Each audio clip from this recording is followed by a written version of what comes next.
menjatuhkan diri berlutut menyembah kaki pemuda itu. Sambil tertawa, pemuda itu lalu membopong tubuh Ken Endok dan dibawanya ke arah sebuah gubuk di tengah sawah yang agak jauh dari jalan itu. Pada waktu itu, orang baru saja selesai membajak dan menanam padi. Belum ada padi yang perlu dijaga dari gangguan burung. Maka sawah itu lengang dan gubuk-gubuk di situ kosong. Nimas, engkau benar-benar mau menyerahkan jiwa ragamu kepadaku? Bisik pria itu setelah dia merebahkan tubuh Ken Endok di dalam gubuk. Darah itu membuang muka saking malunya. Akan tetapi dia mengangguk perlahan. Kalau engkau mau menjadi garwaku, engkau tidak boleh berdekatan dengan pria lain, termasuk suamimu. Bagaimana?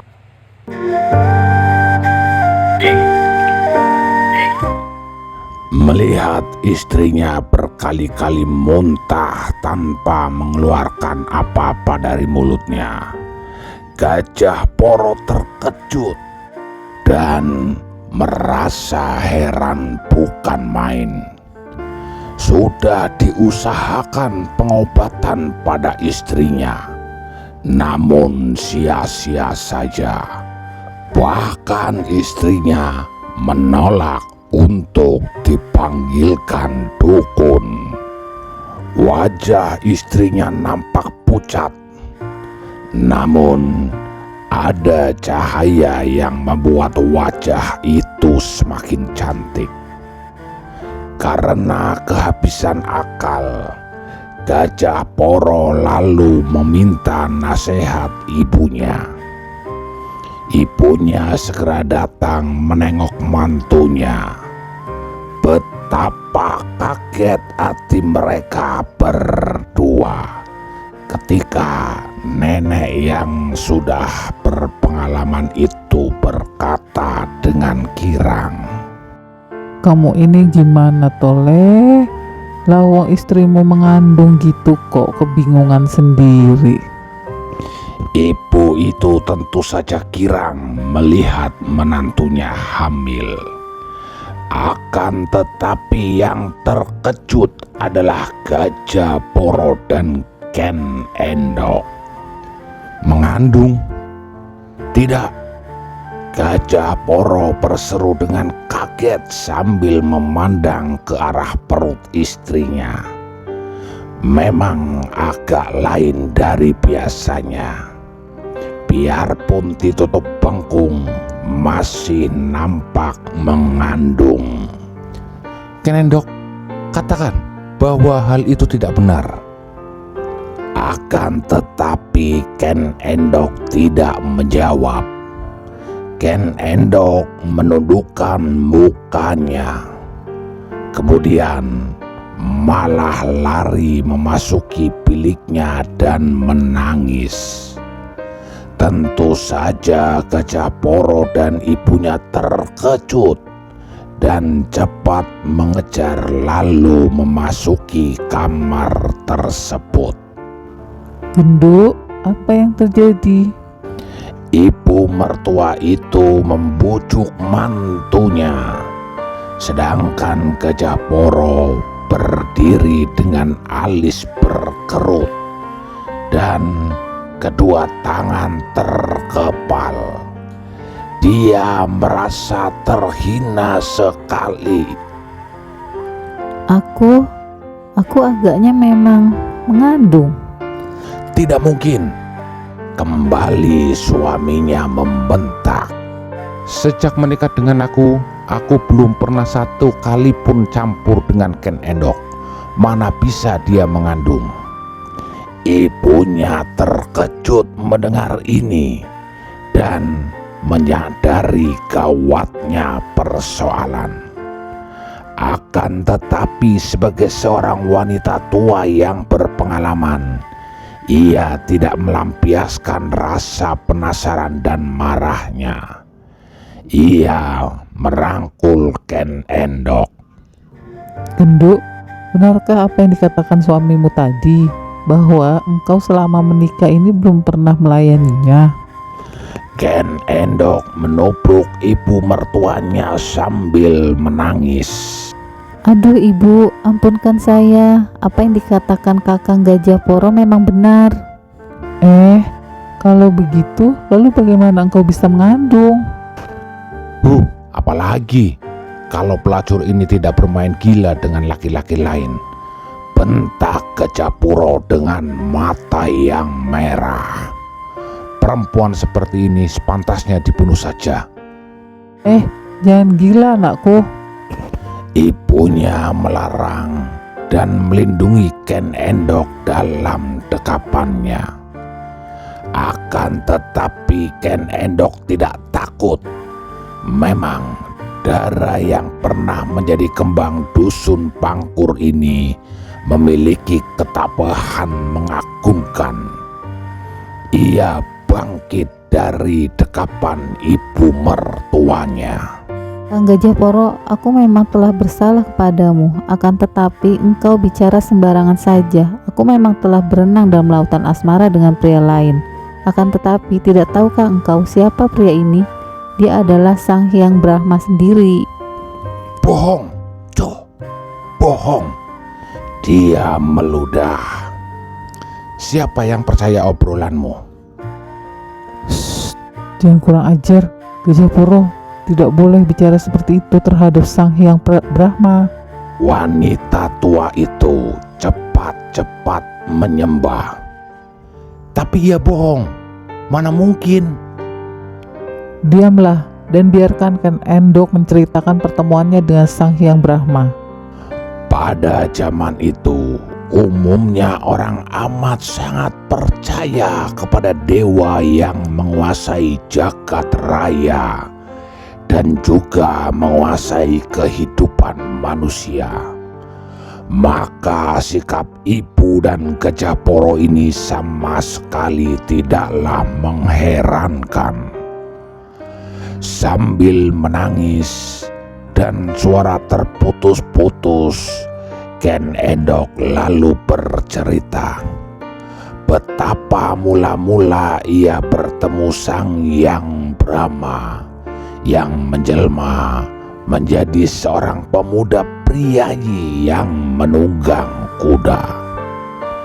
Betapa kemudian dewa itu muncul kembali di tengah jalan ketika ia mengirim nasi suaminya ke ladang Ayuko.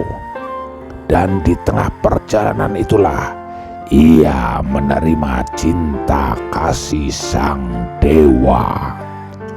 Pantas saja nasinya hambar dan sayurnya asam. Bentak Gajah Poro marah. Hus, tutup mulutmu. Ibunya menghardik. Di mana terjadinya itu, Ken Endok? Di Tegalalateng. Aku dibawanya terbang ke langit 7. Terpaksa Ken Endok membohongi karena ia takut kalau suaminya itu membunuhnya.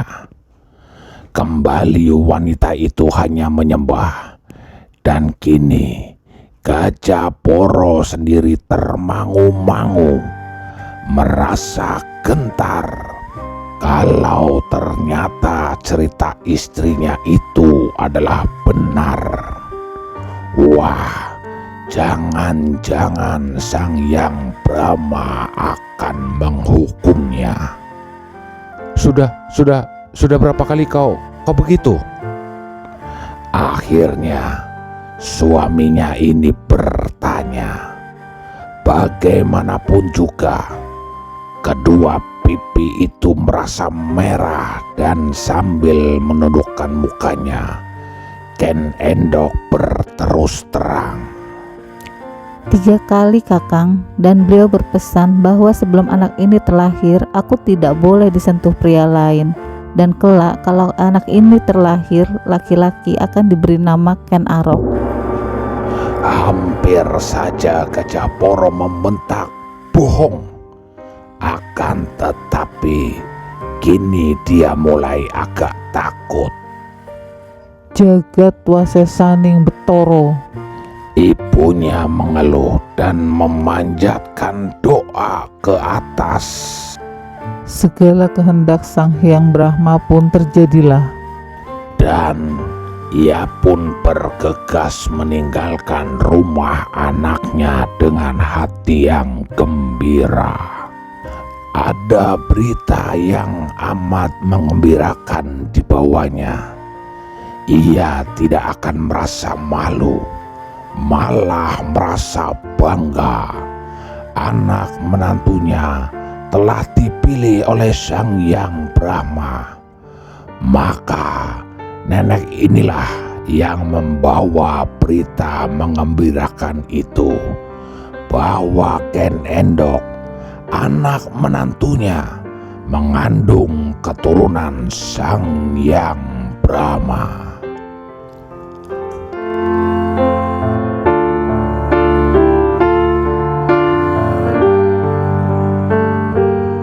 Tidak, bagaimanapun malam ini engkau harus melayaniku. Aku berhak atas dirimu, Ken Endok. Bukankah engkau istriku? Dan aku sudah menyerahkan segala syarat ketika meminangmu. Beberapa ekor kerbau dan sapi, juga tenagaku. Beberapa lama diperas ayahmu mengerjakan sawah ladang. Malam ini, mau tidak mau, kau harus melayani aku sebagai seorang istri. Tapi Kakang, aku sedang dalam keadaan hamil. Hamil atau tidak, peduli amat. Bukan aku yang menghamili. Ayo. Gajah Puro yang sudah merasa cemburu dan marah lalu menangkap lengan istrinya dan menariknya ke dalam kamar tidur mereka. Kakang, engkau akan kualat, akan berdosa terhadap Sang Hyang Brahma. Bohong, hanya bualanmu saja. Tiba-tiba sepasang mata Gajah Poro terbelalak ketika entah dari mana datangnya seorang pemuda yang tampan tahu-tahu telah berada dan berdiri di dalam ruangan itu. Melihat pemuda itu, Ken Endok meronta dan melepaskan diri dari rangkulan suaminya dan lari menghampiri pemuda itu. Raden, Ia menjatuhkan dirinya di depan kaki sambil menangis. Gajah Poro melihat bahwa yang datang itu sama sekali bukan Sang Hyang Brahma seperti yang didengarkannya dalam dongeng, dan dilihatnya dalam bentuk arca. Maka keberaniannya pun timbul. Keparat, jadi engkau yang telah merusak pagar ayuku dan menjinai istriku. Engkau harus kubunuh.